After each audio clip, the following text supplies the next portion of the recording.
Hi,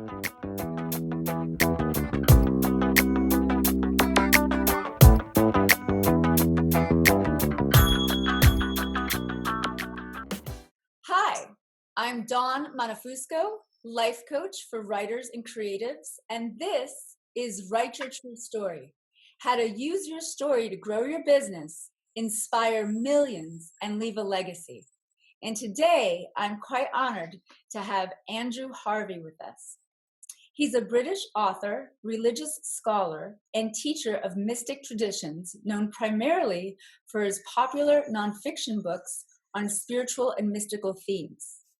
He's the founder-director of the Institute of Sacred Activism, an international organization focused on inviting concerned people to take up the challenge of our contemporary global crisis by becoming inspired, effective, and practical agents of institutional and systemic change in order to create peace and sustainability, yet also serves as a much-needed wake-up call to inspire action through sacred activism, the transforming force of wisdom, love, and compassion in action to effect radical change in the world.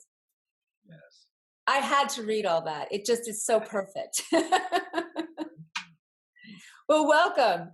So how about you tell us a little bit about what you do, what you're up to, how things are going?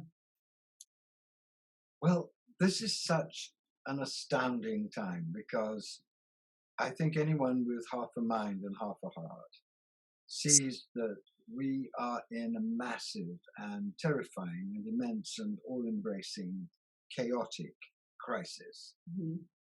This is very important to see because this moment is a unique moment, Mm-hmm. a threshold that we've reached.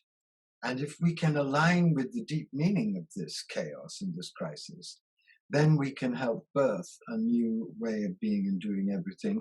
And if we cannot align with the meaning of this chaos, we will plunge into chaos and take the world potentially with us in an orgy of destruction.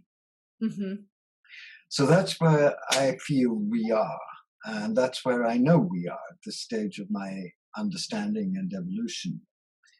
This does not frighten me because I have seen this coming for many, many years now. And my whole life's work has been about, on the one hand, warning people that we're headed for an evolutionary crisis of unprecedented proportion. Mm-hmm. And on the other hand, proposing maps of how to be and how to thrive and how to act in this very extreme situation. Yes. So my work is about showing people three things. Showing people, first of all, that we cannot be in denial about the depth and extent of the crisis because that's preventing us Mm-hmm. from something extremely valuable, which is a tremendous, radical, ferocious challenge to us all. Mm-hmm. To go very much deeper into spiritual life and very much further into acting on behalf of compassion and justice inspired by a sacred consciousness. Mm-hmm. The meaning of our crisis is that it's trying to give birth to a new kind of human being because we cannot solve the problems that we've created out of the old consciousness. Mm-hmm. While remaining in that old consciousness, however nobly, we have to go through a mutation, a transfiguration, Mm-hmm. deep divinization process, which gives us the wisdom and the love and the passion and the energy to not only see the great no that's exploding everywhere, the shadows of destruction and sacred and horrifying unsacred greed and hubris, but to identify the new kind of person that's being created out of this. Yeah. The being that's rising with the heart, aflame with love, and with the body committed to service, and with the will attuned to compassion, and with the whole mind aflame with divine revelation. That's the new kind of human being. And that new human being is here, and it's being born in the cauldron of what I call sacred activism, in the cauldron of this fusion together of spirituality and action. So that is where I am, and that's what I'm living, and that's what I'm trying to help people see and understand, because it has changed my life to see and understand that, and it's given me a sense that terrible though this crisis is, there are tremendous opportunities for us all in it. There are three really extraordinary opportunities. The first is to get absolutely real about our world. It's a lunatic asylum and it's exploding and it's falling apart. We've got to stop denying that, because if we do, we won't get to the second opportunity, which is to dive so deep within ourselves that we discover the deathless self, the self that is beyond change, the eternal self, the transcendent self. And then with that knowledge deep in us, come into the world, the embodied divine human world, and start acting with the self's awareness, the self's passion, the self's compassion, the self's peace, the self's wisdom, together to transform the structures that are causing all of this evil darkness that is killing us, and help co-create with the divine a wholly new way of being and doing everything. This is the opportunity that this crisis is giving us. And I and other teachers are here to try and live that opportunity and to try and offer that opportunity to others as a source of massive energy and massive hope and massive inspiration, because time is running out and we need to do this great evolutionary work very fast, very passionately, very calmly, very soberly, but very illuminedly, right now, right here. I love this. You are speaking my language. One of the fun parts about what I'm doing with this summit, and I'm purely transparent here to everyone who's watching this, is it's kind of my secret way to get people, who, we're stressed out, where people are losing jobs, so they're starting their own businesses and they wonder, how am I going to make it? Or there's 7 billion people in the world and counting. Why do I even matter? And one of the ways that we matter is by setting an example and by being in service. And if you're in your business, a lot of the people that are watching this are usually, coaches, entrepreneurs, artists, writers. And we have that practical stress of, how do I grow my business? How do I live in this world? However, when you tell a true story, when you get deep within yourself and you realize that by tapping into the divine, by really understanding your truth, then you actually not only, quote, grow your business, you actually find deeper ways to be of service, to reach out, to connect. And that private world suddenly becomes the universal world. And then we give more and more hope as we go out. That's why I say inspire millions and leave a legacy. I'm not joking when I say that. Absolutely. Why shouldn't it be true? Because the idea that business isn't prayer is why business is so unenlightened.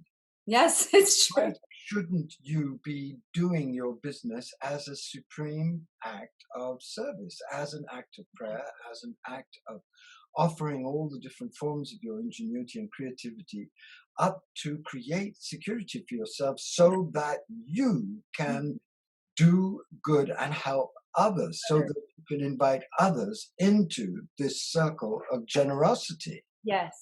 But yes. this means seeing business from a completely different perspective and acknowledging that business, like any human activity, whether you're an artist or a life coach or a business person, all of those are subservient to the central intention of your soul, to the central intention of your heart. What are you going to do to express your heart's deepest intention? If it's business, then make sure that your business is helping others. Make sure that it's grounded in profound relationship and honoring of other people's talents and creativity and honoring of their time. Make sure that you're moving with profound ethical wisdom so that you can attract to yourself divine blessing, because the blessing will come down on work done with that degree of sacred intention. It will. It won't be necessarily fast, but it will have secure, solid foundations. And from that, you'll be able to inspire others to bring a much more elevated consciousness to their business, their vision and their practice. And you also model how business done like that is part of this great evolutionary transformation, because it takes potentially the darkest area of human activity, the one most governed by desire for power and greed, and turns it into an area where people come together to enjoy creativity, the rewards for that creativity, so as to be made strong enough and joyful enough and energetic enough to start helping on a larger scale. Mm-hmm. This is how we must go forward, it seems to me.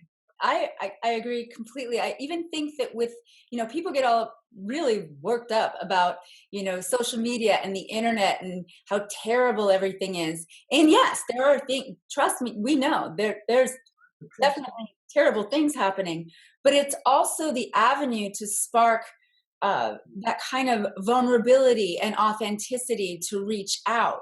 And so Yes, the way that you talk about the converging of these two energies and how the way to offer the hope through this sacred activism is by sort of walking into the fire with compassion. Can you absolutely, can because you we can't leave anything out. We're not here to go off into the light. If we all go off into the light, the world will burn to death and nobody will survive and all of nature will be destroyed. totally. What we're here to do is to bring a living experience of the light into what we do. Mm-hmm. And if you're a business person, you are challenged to strive to be an enlightened business person, someone who is working from the deepest soul intention to create prosperity for yourself and for others, so that others can have the security to do larger, more sacred work of compassion and justice in the society. And you need to model that yourself by the way in which you treat everybody and the way in which you pursue your business and the way in which your business constantly springs from the depths of your desire for a better world. That's how you become an enlightened business person. This is not easy, but it's not easy to be an enlightened artist. It's not easy to be an enlightened teacher. It's not easy. It's terrifyingly hard, and you're going to fail and you're going to make extreme mistakes. But the more you learn how to attune your soul to what you do and how to fill what you do with guidance of your soul, the more you will be in this great evolutionary stream of divinized humanity, and the more what we think of as worldly activities will become expressions of the living spirit helping building a new world. Agreed. I was resistant to using the word business because I'd have that thing, you know. But this is not, we cannot exclude any of the areas of human activity from this divinization process.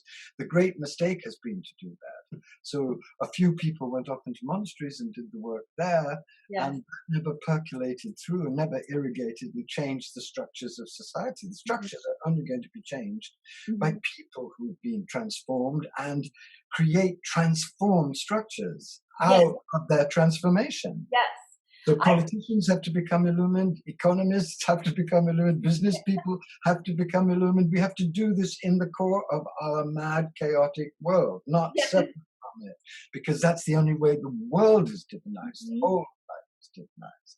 When I started to shift my thinking into community offerings, to being of service, to attracting a tribe of people that I could then inspire, so that whatever magic they had that I didn't know, I could hope to spark their genius, their purpose. And it all of a sudden became, wow, writing. And when I say write our true story, it could be on websites, it could be blogs, it could be books, but to actually get it out there and to be truthful about it. It's much more important to live it.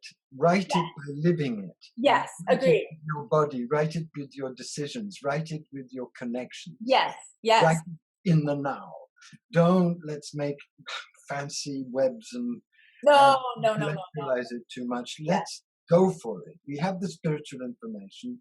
We can do simple spiritual mystical exercises that connect us with our transcendent self, and we can live with integrity and act from integrity. We can do this, and we can do this together, which would be the most amazing way to do it, instead of in competition, which business is encouraged. People would be much more prosperous if they worked in glowing networks of grace, their resources, working together to create islands of prosperity and creativity. These are wholly new forms that are being created, and we must start aligning with them. I was very lucky. I had a very, well, one of the many dark nights of the soul I'm sure I have yet to experience. And it was that deep suffering, that deep space where you talk about the woman who was an actor. She eventually lost everything and she found the dog, you know. And I literally lost, I mean, everything. And I had a friend when I'm 49, so it was 2 years ago. And I had a friend scoop me up basically and put me on her land. And I found myself, and I had done Vipassanas and meditation retreats, but I literally found myself just staring at a tree and a creek for Yeah, about 10 hours a day. And she was a little worried about me. I definitely ate. I was taking care of myself. And as simple as this sounds, the aha came through me that the only real purpose that and the only real joy is to go out and help somebody else. absolutely. And it was so simple, but we miss it somehow in this hectic crazy that's going on. Can you talk Well, about? I think you're talking about something very profound. I think let's dwell on this experience that you had, because I think it's the experience that the Dark Night will take you to the experience of raw being as enough. Yeah. Just being in being, loving is enough. It's a revelation. So the first revelation is of our own divine consciousness, our own divine identity, the oneness with life. And when you let that come into you cellularly, you feel overwhelmingly rich. You Yes. feel a billionaire of love. And your service then arises naturally from that place. It's not duty. It's not because you feel ashamed of what the human race has done. It's not because you're tormented by guilt. It's because you're in love with life. You're in love with the one. You're in love with what love is giving you. And you want to share it with your own particular gifts, whatever they are. Mine are speaking, mine are writing, mine are teaching. Yours may be those and others. Whatever gifts you have, once you've had that experience, are gifts you cannot not devote to serving others, because in doing so, you multiply your joy, you Yes. multiply Uh, your bliss, you yeah. multiply your amazing experience of connection with Yes. beings. So It, that's where we need a new language, you see, because if you yeah. have activism coming from blame and duty, and you must do this because you've been so awful in the past and you've done these terrible things, that keeps alive this whole narrative of human insufficiency and guilt and horror and madness. Mhm. Something else is trying to be born. It's a new form of joy embodied in the body. And if you can open to that, you'll find yourself giving and serving naturally but playfully with your full Yes. being, and free from the Yes. kinds of constructs that you've been dominated by. So you could, in that situation, become a very powerful business person, but using that power to really educate and create new forms of organization. There are businesses working out wholly new kinds of cooperation and collaboration between people without hierarchical models. Yes. That's thrilling. And then you can also truly reconstruct the ethical foundation of your business to do amazing good in doing well. That can be done. It's very hard, but it can be done. And then you can model too what happens if you do get prosperous by the extent and the wisdom of your generosity to others, your fueling of other amazing enterprises that are bringing this new consciousness into incarnation. Yes, yes. You know what's interesting is I'm a single woman, no kids. And so I've taken care of kids. I've worked with children my whole life. But when I was in that dark place, I literally was like, well, what does it matter? Who do I matter to? I don't have, something, to drive me to this or to that. And then it occurred to me that that singularity, that place that I was in actually offered me somehow this explosion of connection That's right. Because that you've I never already thought mastered it. possible. It may be that your lack of immediate bonds opens you to a universal relationship of loving the beloved in everything. Yes, yes. It That's actually exposes how you to that how oneness we're beyond. say that again? It exploded you into that oneness beyond all of the different Yeah. categories of being a woman or a wife or a mother, Yes. all of those. Yes. It's not a personal revelation, although it happens to the person. Yes. Impersonal revelation. But the impersonal is also a person, so that you meet the beloved in this immense experience of unity. Yes. And that is a naturally joyful experience, and that flows over in loving service. It's not that you Mm. suddenly realize that there's nothing else to do. There's nothing else to do when you are that, because what Mhm. that is something that gives naturally. Absolutely. It's interesting too, because the more I encourage people, so I mostly work with men and women over 40 who are writing true stories, whether it's memoir or pieces for business. A lot of them have had their careers already, Yep. doctors, lawyers, CEOs, and they have this driving force to want to tell a true story. And what I've been blessed to be a part of by accident, you know, I have an MFA in writing. I used to teach writing. Then I was a social worker. Then I was like, oh, I think I'll be a coach. And as these things got woven together, when I work with these people, as they tell their true stories, they open up and they heal parts of them.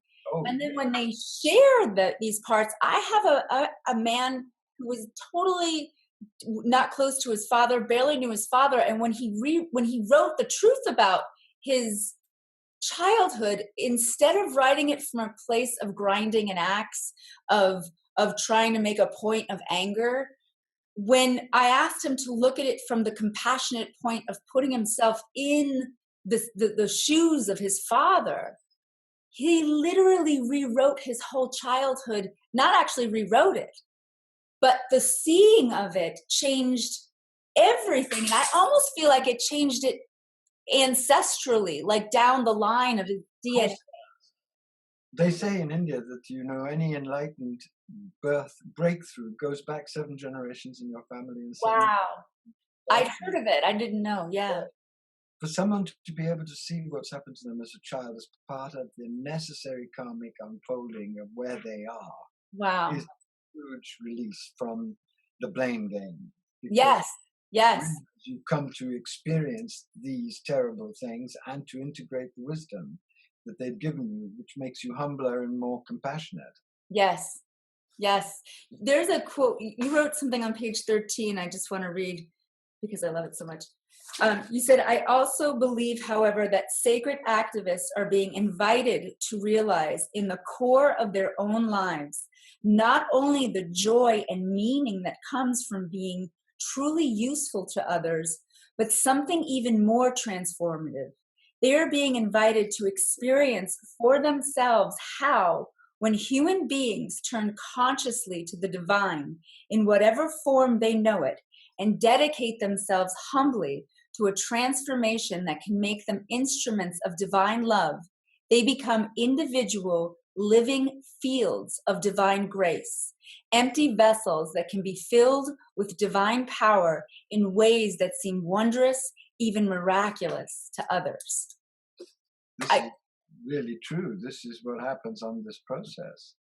And it's not something that you claim for yourself, because it is a gift. It's a pure stream of gifts coming from grace itself. But if you turn up in this relationship with the beloved, with the one, simply, and if you use simple techniques of saying the name, for example, of God in your heart, or meditating, don't make it complicated, make it direct and naked and simple, then you'll find that you'll be taken through all kinds of different experiences to wear your attachment to your own agenda away, so that something much more wonderful is born in you.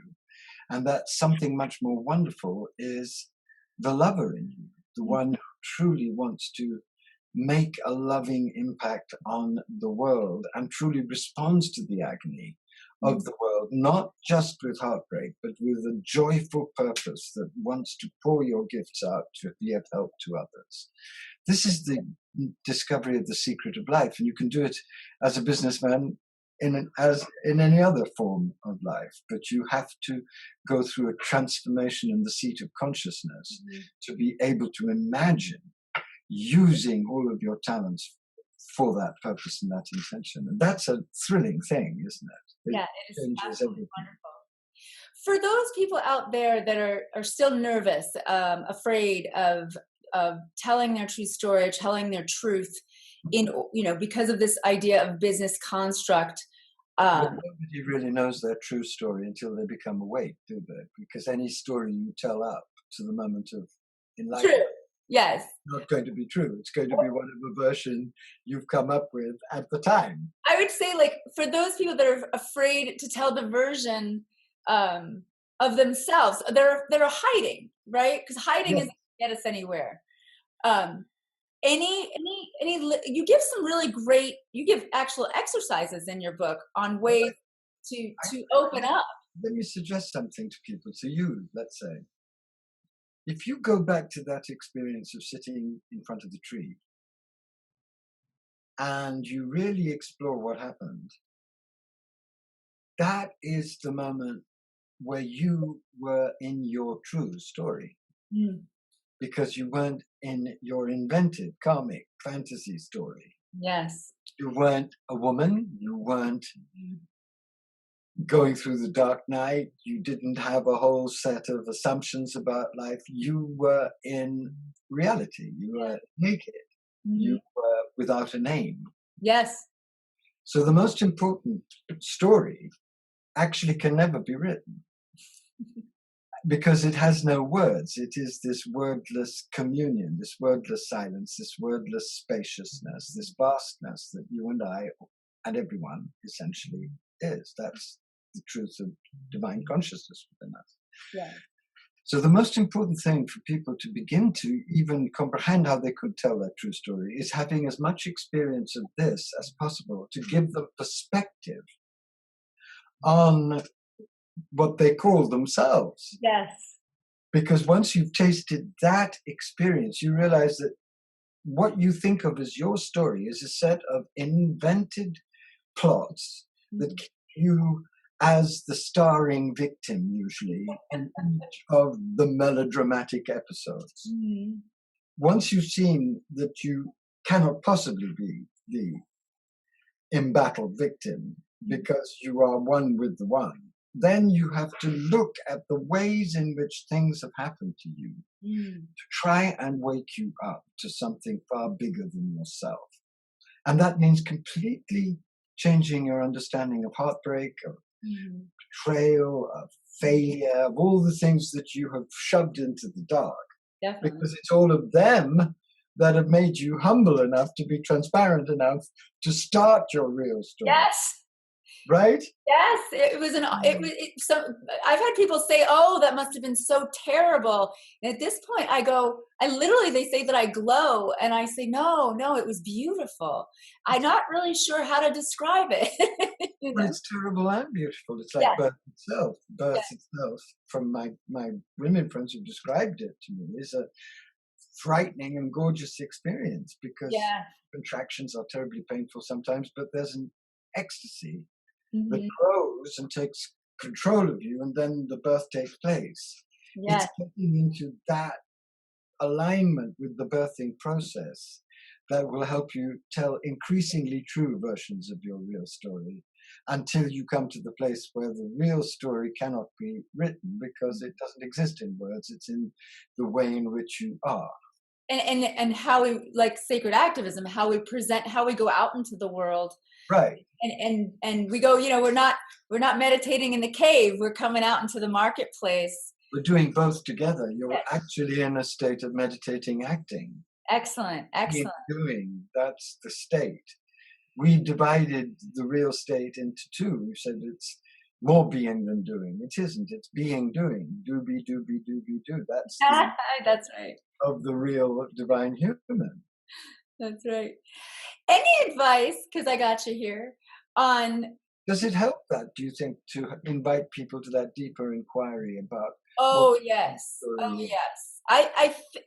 I find is, you said something that I think that it's difficult for some people to wrap around, but when they hear it, they feel a familiarity in it just naturally, which is you can feel both at the same time. Yes. I often see people What same did time. you say?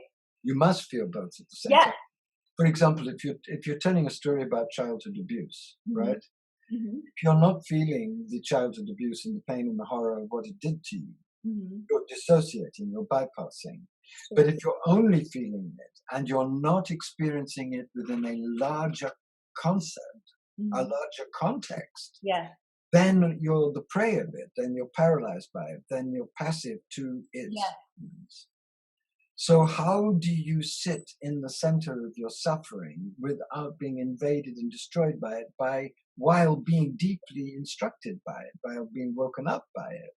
That's the amazing That journey. I think that's practice and meditation. I think That that is, that yeah. stillness, that true stillness, allows you to just be the nobody, be the lack of identity. I don't know what you would even call it. Yes, yes, be the nobody, Be yes. the nobody and be able to watch that, and then actually love all of it. Right, how would the nobody in you tell the story of the somebody in you? Yeah, yeah, that's awesome. Yeah, That's the real story. that's fantastic. And that's how I would explain my mother's ferocious abuse, emotional abuse now is very different from how I would have done it 20 years ago, because now I truly see that I couldn't have come to where I am without it. And I Yeah, am not grateful for it in any stupid way, but I see its deep, deep alchemy in my life. And I trust this alchemy. I begin to understand the need for that alchemy. And that changes the story.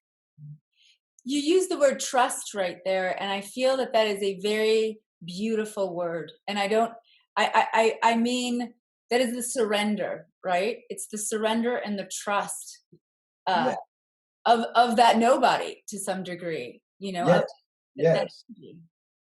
It's a trust in that ultimate intelligence. Yes, It's a trust in mystery. It's a trust that the fundamental name of mystery is love, yes, that you're being worked on in ways beyond your reason yes.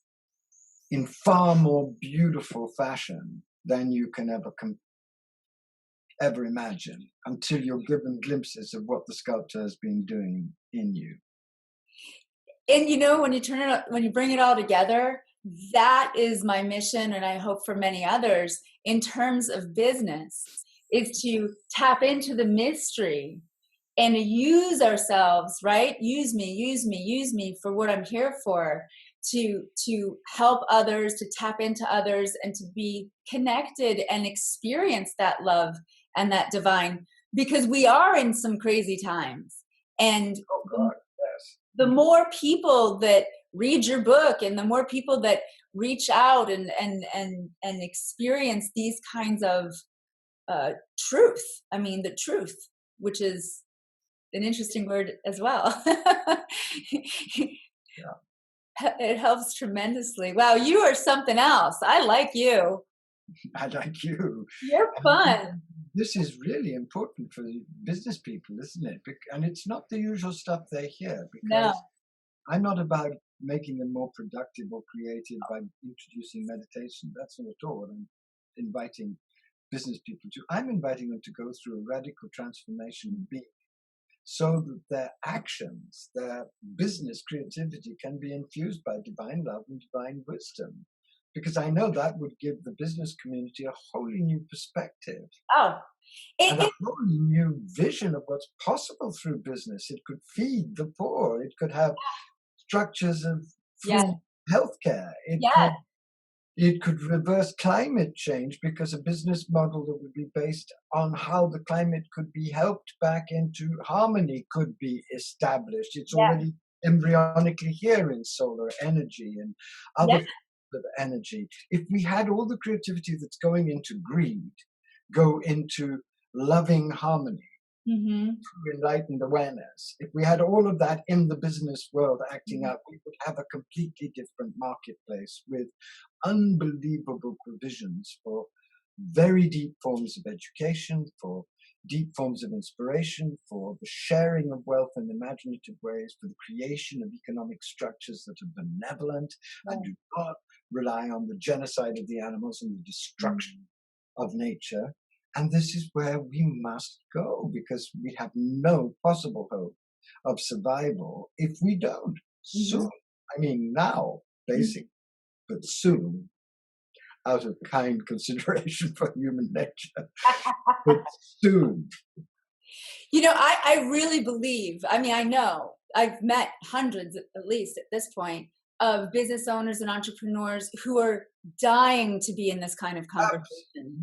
Absolutely. Why would the choosing of business and having a soul be thought of as incompatible things? Why can't business be an expression of soul? This is the great koan. Yes. Most business people I know intimately are very soulful, spiritually Yes. passionate people who are longing to find a way to connect their passion for business and their passion for the spirit, knowing that there is a connection, but haven't yet entirely embraced their experience or yet found the still silence of the divine self.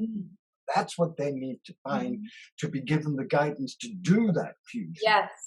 Because you can't mentally describe the fusion. You can suggest it, but it's what happens to you when you're in that transformation. The guidance that you get then floods what you do with new imagination and new creativity and new power and new benevolence and new radiance and new realism of compassion. And that's what business people, in my experience, are absolutely famished for. But we've got to model the stages that will help people get to the state in which they will be living this, not reading about this, but experiencing the holy, sober magic of this. Yeah, as you were saying, we're in a transformative state, and right now, because it goes counterintuitive to old business model, but now it's flooding. I mean, I have my business coach has been teaching me the give to give model. That's how I went to her and I said, she's a spiritual woman and everything, and she says, let's give to give. Let's give to give. I thought, well, that's a great way to think about it. You never hear about that in old business. This is one of the great mystical laws. One of the things that all the mystical traditions know is that if you are not giving, you will not get. Oh, yes. That's why tithing is so important. Whatever financial madness you're in, always make sure you give at least a tenth of what you have away, because that will alert the universe that you're generous, and to the generous, the universe makes staggering, strange concessions. That helps. And that is the transformation of the heart of business. It's got to go from a model of give me to a model of how much can I give, how joyfully to help. Yes. Can you imagine if that's how you approached your business success?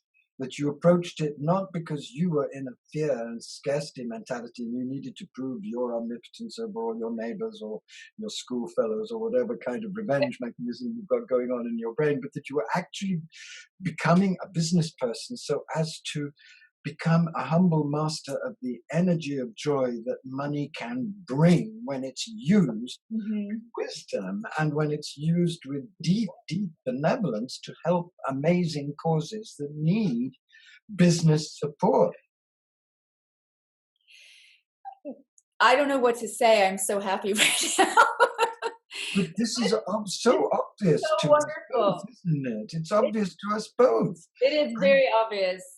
Yes. Unfortunately, you and I have met people who are very hard-headed people who enjoy money, who want to make money, but who know that making money is nothing compared to living a complete life, and nothing compared to what it would be to make money for joy and for communion and for justice and to finance things that otherwise won't get financed, that need a body of really illumined, enlightened, empowered investors and philanthropists on the planet to be able to fuel the new technology, the new underpinning for a new infrastructure, which is what the new human race will need. And this is the province of business people and scientists and technologists, and this is what they're being invited to by the Father Mother, by the great divine transformation.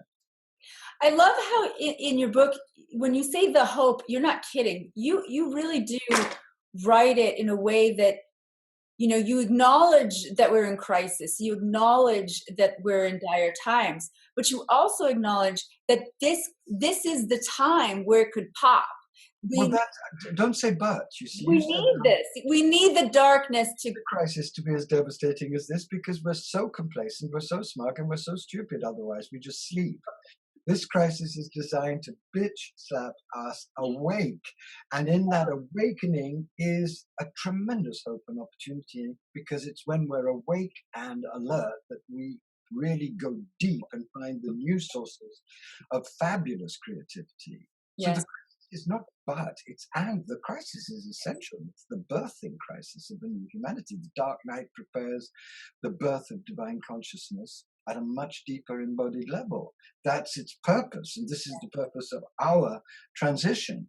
And the purpose of all people who come to this transition as business people is to start going through that transformation themselves and imagine a new model of business that had gone through that transformation, a model that refused greed as its bottom line, that refused power as its bottom line, but chose generosity and communion and collaboration and community as its bottom lines, because it understood that if it could work with those, it would be working with the evolutionary will of a new humanity, and also it would be blessed and security would be established on a larger scale for more people. Yes. And that would be beautiful. It doesn't have to be a communist model. It doesn't have to be a capitalist model. It has to be is beautiful. model, It spiritual. is happening. It is happening. We can see the fragments of it's happening, and we can see the massive powers ranged against its happening. Yes. So everybody who wants to become part of this community needs to get wise and strong and really founded in the spiritual and grounded in the spiritual practice, and really start talking to each other to inspire each other and come together to work together in inspired networks of inspired business people to create these new models soon, because we're going to see massive crashes, economic crashes, environmental crashes, and we need a model like this to be emerging when the crashes come. Yes. Well, I'm so grateful to have had this conversation with you so that I can spread this everywhere. And I don't even know what to say. It's been such an honor and such a good time. I had such a good time talking. Good time. We loved it. I loved it, and I loved you, and I love what you're trying to bring all these conversations to people, because we cannot afford business as usual. It's devastated the planet. But don't let's throw business out with the dirty radioactive. Let's reinvent business from a divine consciousness and see where we can come to together, see how we can reforge a way that honors diversity and community and justice and compassion, and therefore gives us the most happiness. Yes. Thank you, Andrew. Thank you you. so much. I really appreciated this. So where are you located right now? A friend in Chicago where I do my Zooms. Ah, that's great. Was it useful for you? Did that speak to you, what we've just Oh, done? yes, absolutely. I mean, it was amazing.